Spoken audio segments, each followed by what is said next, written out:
Ni aje? Kofiti. Unanijua? Hapana. Unijui?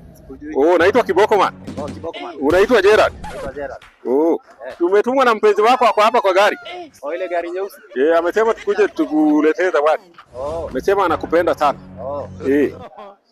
Sasa kabla tukupatie zawadi, lazima tukufunge macho. Unajua ni surprise. Si mnipe tu surprise, lazima mnifunge macho. Surprise kwani unaona? Ndugu yangu unafunga macho unapewa zawadi. Sawa. Ama utaki? Sawa. Ukikataa tunarudi nayo na tunakula. Haya. Haya mpatie zawadi. Chukua, hiyo ni funguo ya gari, mwachie. Nini ya gari? Hiyo ni funguo ya gari. Gari ya kweli. Mpatie asike vizuri. Mwachie asike. Hiyo ni funguo ya gari. Hiyo funguo? Sasa rudisha. Na kabla upewe hiyo funguo, taja jina ya mpenzi wako.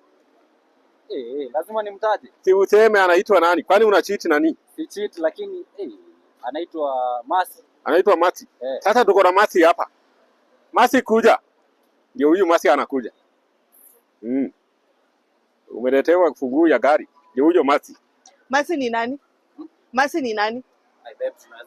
Wewe Masi ni nani? Wewe unaniambia Masi ni nani? Mimi siitwi Masi, mimi naitwa Karo. Masi ni nani? Tunaweza ongea. Ngoja kwanza. Unaongea nini ndugu yangu? Tunaongea nini? Masi ni nani? Hawezi toseka na kitu moja. Acha ujinga wewe.